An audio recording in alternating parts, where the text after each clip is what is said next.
Hello world. Today we'll be flying with Philippine Airlines from Manila to Bangkok on their newly purchased Boeing 777-300ER in business class. Here we are on Terminal 1 of the Ninoy Aquino International Airport. As of this recording, Philippine Airlines exclusively flies international flights out of Terminal 1. It looks crowded, but business class check-in was a breeze with no one at the counters. Immigration today was quite fast too. Once cleared, business class and elite members are invited to visit the Mabuhay lounge. Unlike the other lounges in Terminal 1, this lounge recently opened up last October 2023 and occupies majority of the fourth floor of this terminal. This lounge boasts a grandiose and modern interior design, amplifying the feeling of a calming, serene retreat through mixtures of cool and warm colors in a stressful airport terminal environment. The lounge features a wide space full of different seating areas, with areas dedicated for million-milers, massage chairs, and the shower. It also offers a bar for those that want to drink early. At this time, most of the food selections were breakfast meals, featuring a mix of Filipino and other Asian dishes. This lounge also had amazing views of the apron. Overall, this is a huge step up for Philippine Airlines as they used to use the PAG's contract lounge in this terminal. This space is much bigger, open, and boasts great amenities, hoping to see Philippine Airlines step up their game even further. For now, time to see our aircraft for today's flight. Formerly known as Papa Kilo Golf India Delta with Garuda Indonesia, this aircraft was recently purchased and started service last April 9, less than a month ago. It is now known as Romeo Papa Charlie 7783 with Philippine Airlines, and within the past month has flown routes between Manila and San Francisco, Vancouver, Hong Kong, and Bangkok internationally, and General Santos City domestically. Unlike all other Boeing 777s in Philippine Airlines' fleet, this is the only aircraft that has a 1-2-1 configuration in business class as it retains the Garuda Indonesia seats. All other aircrafts have a 2-3-2 configuration. The seating layout alternates between odd and even rows, where odd rows have more privacy as they're closer to the window. For today, I'm seating in seat 7K, a lie-flat window seat. Here in your seat, you don't need to worry about legroom with this lie-flat seat. You're provided with a pillow and blanket, very handy and useful even for short-haul business class. You have your tray table, a TV. Wait, never mind, it's not a TV. But you have your remote over here, which, it doesn't work. Anyway, you have your literature pocket with your books and stuff. A nice addition to this aircraft is the starry ceiling, never before seen on any other Philippine Airlines aircraft. Meanwhile, this is what the economy cabin looks like. This cabin feels more like Philippine Airlines, unlike the business class cabin. Shortly after, we were served with a welcome drink as the flight attendants asked us for our meals. The menu felt excessive for a short-haul business class flight and was a nice fancy touch you won't see in most other business class flights, especially in North America. For now though, please enjoy the takeoff footage out of Manila.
welcome to the skies. To not get bored in this flight, in-flight entertainment is not provided by the TV, and instead, you'll have to connect to their Wi-Fi and stream media from their Wi-Fi-based system. Here, they have the latest movies, TV shows, musics, and weirdly, this game section. Here you can play some basic web games, watch Minecraft Parkour, which for some reason exists now in in-flight entertainment. Who knows when they'll have Subway Surfers here. And the weirdest quirk of this aircraft, you can apparently buy Steam keys like Cyberpunk 2077. I don't understand why is there a market for it. Unfortunately, parts of the Garuda migration isn't complete yet, as the Garuda network is still showing up. For today's flight, we were served with some vegetables for our appetizer, along with some nuts, bread, and our drink of choice. In this case, it was a mango juice, and dessert. As for our main dish, I was served this beef. It was rich and flavorful, and definitely pleasing to the mouth, even though it was served hot. It's pretty good for business class food and comparable to what you'd see at a fancy restaurant. You're also served fancy ice cream, which was delicious.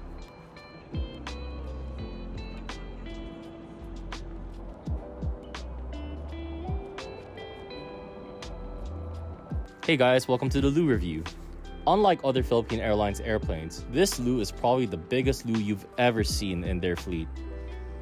You have this huge sink, basic amenities, and a lot of space, including an accessible seat. You could totally vibe here in this space. Okay, after one huge dump, this seat now turns into a bed. It was quite comfortable and I was able to snag a quick nap between the flight. This is definitely something you won't see as often in North American short-haul business class. Shortly after, we were starting our descent into Bangkok, so let's sum up this review of this short flight. Booking this flight months prior, I did not expect I'd actually be flying this new aircraft. In fact, I only knew I was flying this new aircraft the night before, so flying this was a pleasant surprise. Starting with the lounge. The Mabuhay lounge is amazing. Definitely a step up for Philippine Airlines. It's massive with great design and great food. I'd even argue that this is even better than some international lounges I've personally been to. The seat is amazing. The new 1-to-1 layout is definitely a first for Philippine Airlines in their Boeing 777 fleet. It is quite comfortable and has that handy massage function too. Neat little addition. The food is amazing as well. Definitely quality on par with fancy restaurants. Food was served hot with great taste. The service with Philippine Airlines is no doubt still one of the best in the sky. I've seen efforts by flight attendants making sure to care for every passenger here in business class. Keep up the great work. While this flight is mostly positive, I do have some negatives to talk about, mostly with the aircraft. In-flight entertainment screens along with its remotes were physically there. They were just covered and not working. It was unusable and we have to use their web app to stream media. Definitely not the best in terms of user experience, but it works. Though it would be much better if they were to get the in-flight entertainment system working again. I suspect it still has the Garuda Indonesia software installed or another internal issue. Likewise, the Wi-Fi was also just there but not operational. Funny enough, parts of the system did work, with it showing our final destination properly with the Garuda branding. I suspect this is because Garuda and PAL uses two different systems and vendors, so I suspect it'll take some time until this gets fully operational. I still find the weirdest quirk of this aircraft is the ability to buy Steam keys in flight. I'm not sure who the hell would buy these, but I guess that's pretty cool. All in all, would I fly this again? Yes. But for now, please enjoy this landing into Bangkok.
For an orderly manner of disembarkation, passengers must remain seated and await instructions for deplaning.